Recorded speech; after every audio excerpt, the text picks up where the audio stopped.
Pada masa Perang Dunia Kedua tahun 1940, Jerman berhasil memukul mundur pasukan sekutu dan mengambil alih kota-kota di Perancis. Suatu siang terlihat ada seorang pria bernama De Gaulle sedang makan siang bersama keluarganya. De Gaulle ini adalah jenderal militer Perancis. Dia punya 3 anak, 2 sudah sekolah dan 1 masih kecil. Setelah menghabiskan waktu dengan keluarga, istrinya yang bernama Yuon membantu De Gaulle bersiap-siap berangkat menuju medan perang.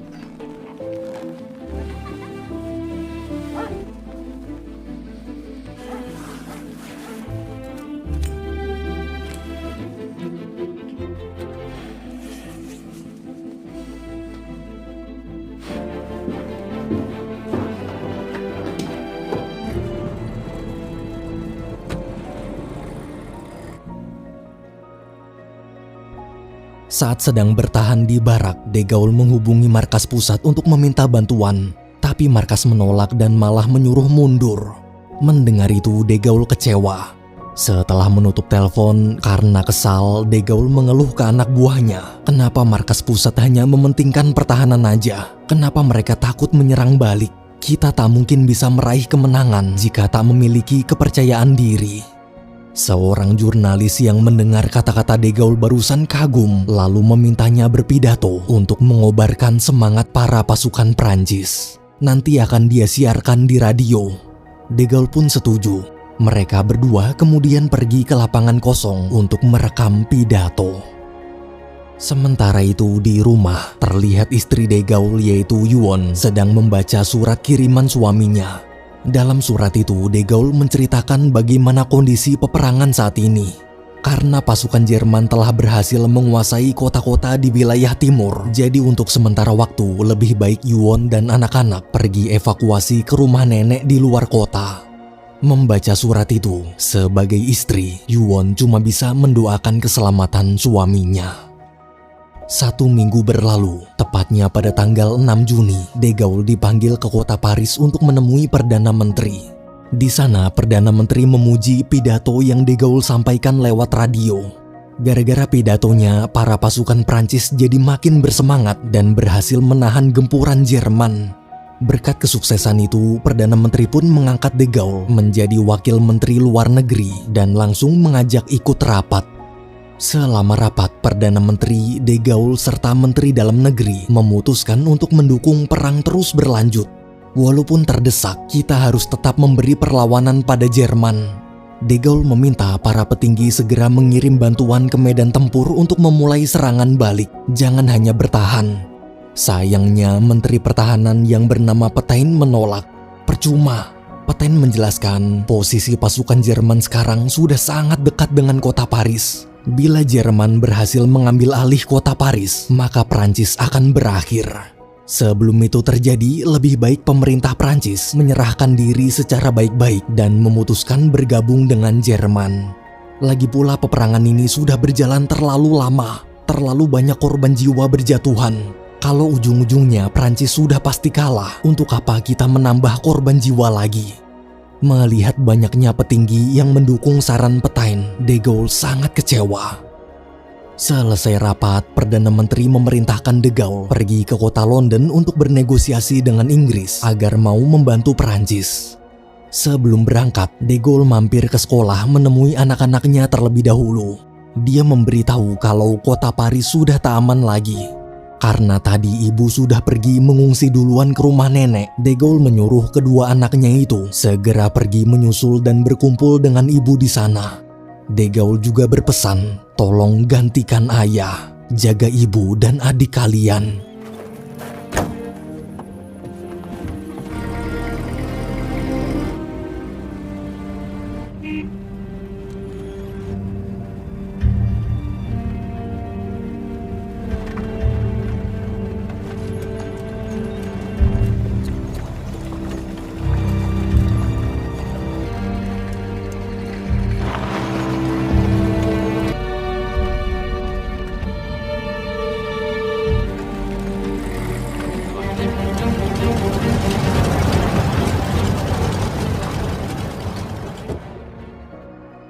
Sesampainya di kota London, ketika bertemu Perdana Menteri Inggris yang bernama Churchill, De Gaulle mulai bernegosiasi meminta bantuan untuk melawan Jerman sebelum mereka menyerang kota Paris. Namun Churchill menolak. Jangankan Prancis, situasi Inggris saja sekarang juga sedang kacau. Bila Jerman menyerang Inggris, Inggris pasti akan kalah. Apalagi setelah kekalahan perang besar-besaran di Dunkirk, Inggris kehilangan banyak tentara dan persenjataan. Jadi untuk sementara waktu dia tak bisa membantu negara lain dulu karena negaranya sendiri sedang dalam bahaya. Mendengar jawaban Churchill, De Gaulle kecewa. Sepulangnya ke kota Paris, De Gaulle kaget melihat kondisi gedung pemerintahan yang sangat kacau.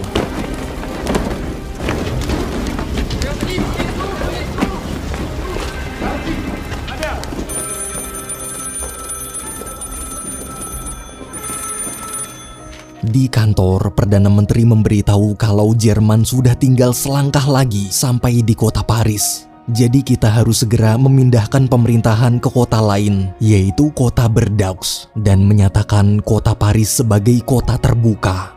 Dengan begitu, Paris tak akan dihancurkan dan akan mengurangi korban jiwa. De Gaulle pun protes kenapa menyerahkan kota Paris begitu aja tanpa perlawanan.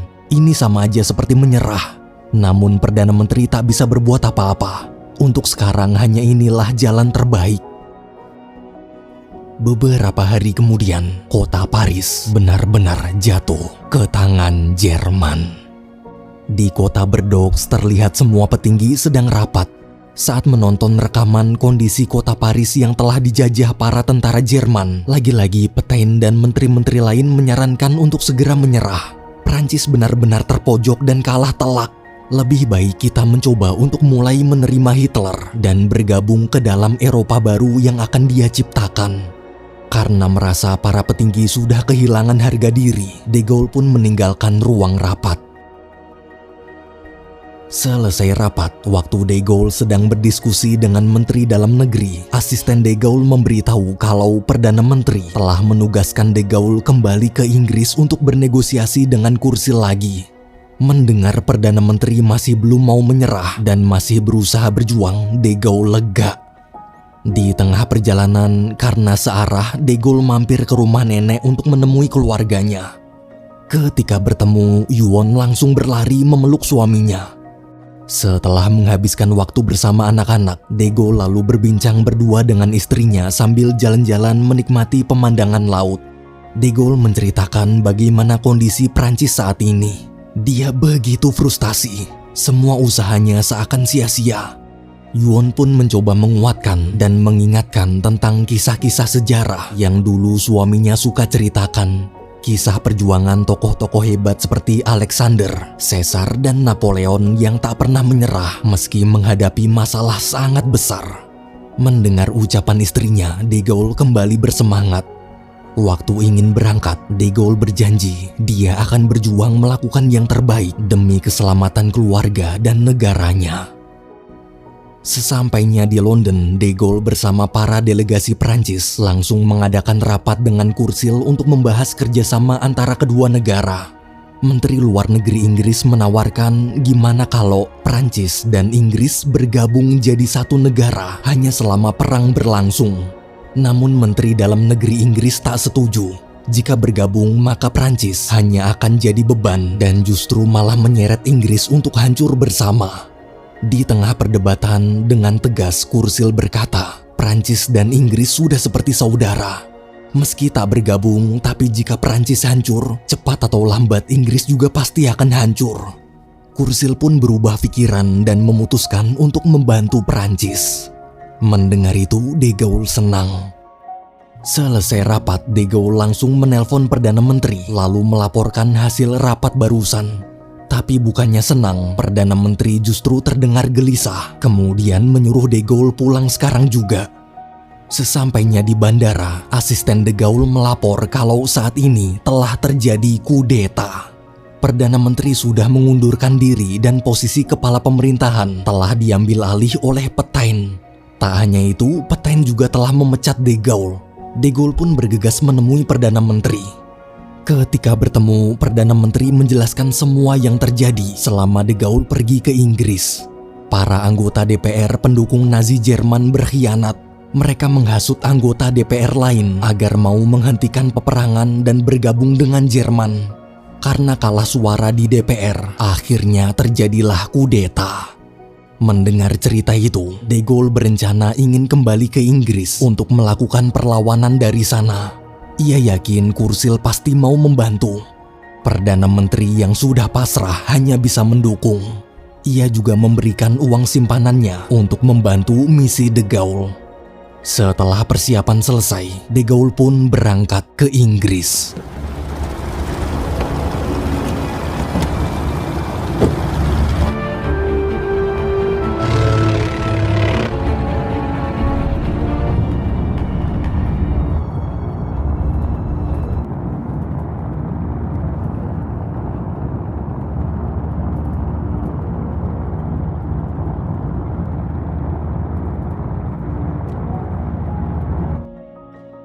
Sesampainya di kota London, De Gaulle pergi ke kantor kedutaan Prancis terlebih dahulu dan meminta seorang staf di sana untuk mengumpulkan suara seluruh warga Prancis yang tinggal di Inggris sebagai bukti kalau masih banyak rakyat Prancis yang masih belum menyerah dan tetap ingin berjuang.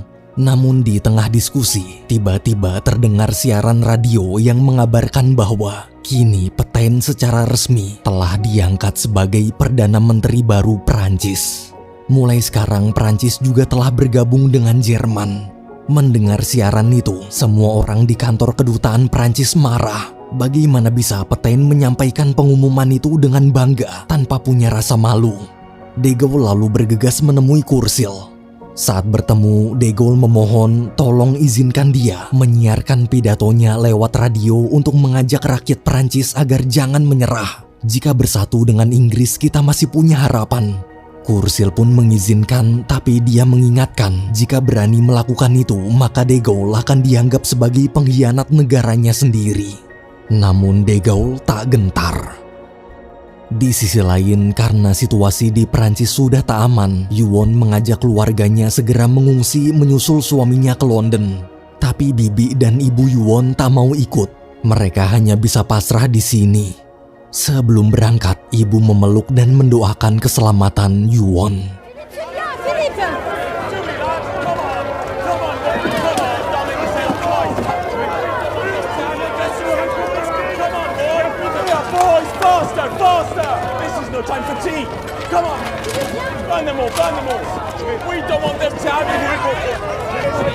Écoutez-moi, il faut pas rester là, c'est dangereux.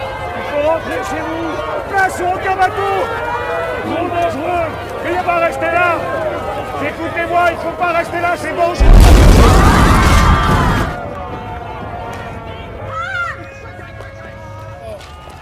Anne!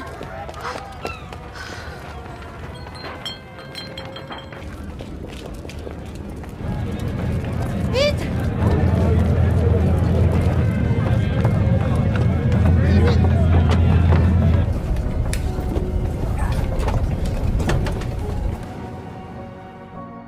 Saat sampai di apartemen, De Gaulle tak membuang-buang waktu. Dia langsung menulis naskah untuk pidatonya besok.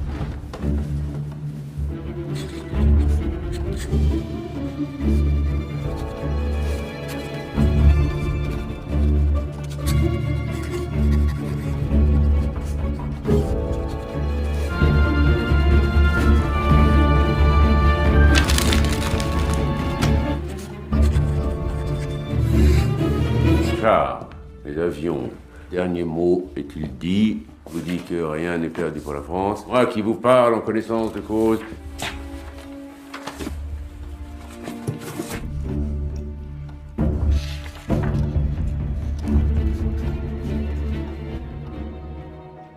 Keesokan harinya, sebelum menyiarkan pidato, De Gaulle menelpon Bibi lalu menanyakan kabar keluarganya. Bibi hanya memberitahu kalau Yuon dan anak-anak telah pergi ke pelabuhan, tapi dia tak tahu lagi bagaimana kabar mereka. Katanya tentara Jerman menjaga ketat perbatasan agar tak ada warga yang kabur dari Prancis. Mendengar itu, De Gaulle khawatir. Sesampainya di kantor penyiaran, De Gaulle harus bersabar karena persiapan masih belum selesai. Setelah menunggu cukup lama, akhirnya dia dibolehkan masuk. Di ruang siaran, lagi-lagi rekannya mengingatkan jika melakukan ini maka Petain akan menganggapnya pemberontak. Namun De Gaulle tak gentar dan tetap memulai pidatonya. Nous avons été, ce sont les chars, les avions, croyez-moi. Et qui vous dit que rien? Non. Toutes les fautes.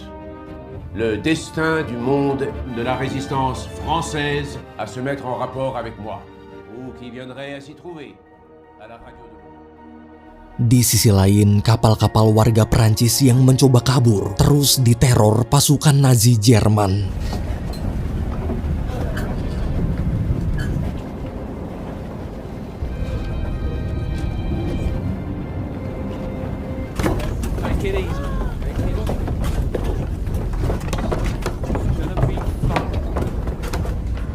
Ladies and gentlemen, do not turn on any lights. German aircraft are still present in it.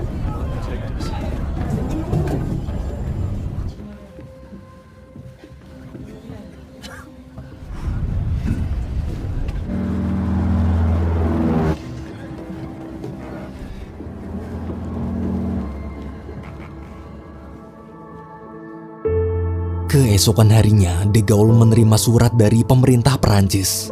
Dalam surat itu tertulis bahwa akibat pidato perlawanannya, kini De Gaulle dianggap sebagai pemberontak. Seluruh aset dan hartanya akan disita, bahkan kewarganegaraan Prancisnya dicabut. Di tengah kesedihan, anak buah De Gaulle datang mengabarkan kalau Jerman telah menghancurkan pelabuhan dan membombardir kapal-kapal warga yang berusaha kabur.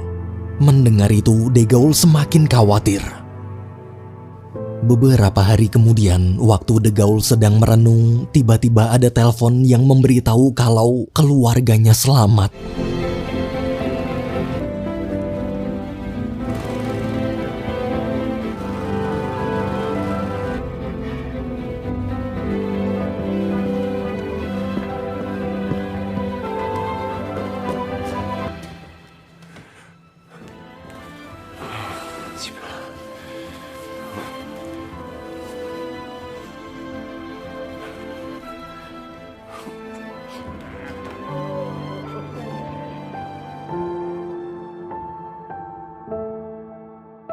Hari demi hari berlalu di kota London, Inggris. Terlihat De Gaulle masih terus menyiarkan pidato perlawanannya setiap hari untuk seluruh rakyat Prancis. Namun kini dia tak lagi sendiri. Keluarganya selalu menemani dan mendukung perjuangan De Gaulle demi kemerdekaan negaranya.